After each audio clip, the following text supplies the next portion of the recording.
दोस्तों, भारतीय सेना से पंगा लेना कितना भारी पड़ सकता है, आज मणिपुर के इन उग्रवादियों को समझ में आ गया होगा।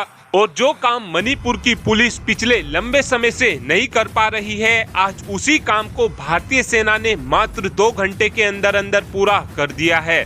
दरअसल पिछले कुछ समय से मणिपुर के हालात कुछ ठीक नहीं है। आरक्षण को लेकर छिड़ी बहस अब धार्मिक हिंसा में बदल चुकी है, जिसका फायदा ना तो मेती समूह और ना ही नागा समूह को हो रहा है, लेकिन कोकी उग्रवादी इस हिंसा का भरपूर फायदा उठा रहे हैं।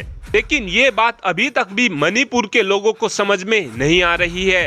इसीलिए मणिपुर के लोग इन उग्रवादियों के बहकावे में आकर अपने ही राज्य को जलाने में लगे हुए हैं। मणिपुर के अंदर इन हालातों को रोकने के लिए केंद्र सरकार ने सेना की तैनाती कर रखी है, लेकिन अब इन उग्रवादियों की हिम्मत इतनी ज्यादा बढ़ चुकी है कि ये सेना के हथियार चुराकर सेना के ऊपर ही गोलीबारी कर रहे हैं।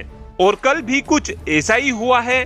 दरअसल मणिपुर की राजधानी इम्फाल के पूर्वी उत्तर राज्यों में कुछ उग्रवादी घुस आए थे और इन उग्रवादियों ने गांव में घुसकर लोगों के घर को लूटा है, लोगों के घर से पैसे चुराए हैं, जिसको देखकर अब ये लगने लगा है कि इन उग्रवादियों को ये सब करने में मजा आ रहा है, जिसकी वजह से दो समाजों के बीच हिंसा बढ़ रही है। पिछली बार भी इन कुकी उग्रवादियों ने लोगों के ऊपर बेवजह में गोली चलानी शुरू कर दी थी, वो भी सेना के कपड़े पहनकर, जिससे मणिपुर के अंदर सेना का नाम खराब किया जा सके। और इस बार भी ये उग्रवादी ऐसा ही कुछ करने की फिराक में थे, लेकिन ऐसा कुछ होने से पहले सेना मौके पर ही आ पहुंची, जिसके बाद सेना और इन उग्रवादियों के बीच मुठभेड़ हुई। ये गोलीबारी जंगल के एरिया में हो रही थी, लेकिन इस बार इन उग्रवादियों के भागने से पहले ही हमारी सेना ने 5 उग्रवादियों को तुरंत ही ठोक दिया है। ये गोलीबारी 2 घंटे तक चली है,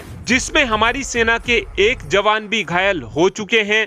लेकिन सेना की इस कार्रवाई के सामने ये उग्रवादी टिक नहीं सके हैं।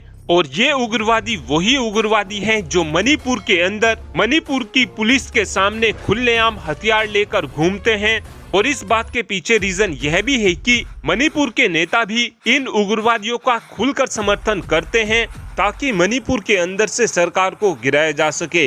हालांकि अब तो केंद्र सरकार ने मणिपुर के अंदर से सेना हटाने के प्रोग्राम को भी पूरी तरीके से खारिज कर दिया है, बल्कि अब तो मणिपुर के हर जिलों के अंदर बफर जोन लगाने की बातचीत चल रही है, ताकि कोई भी व्यक्ति एक जिले से दूसरे जिले में नहीं जा सके।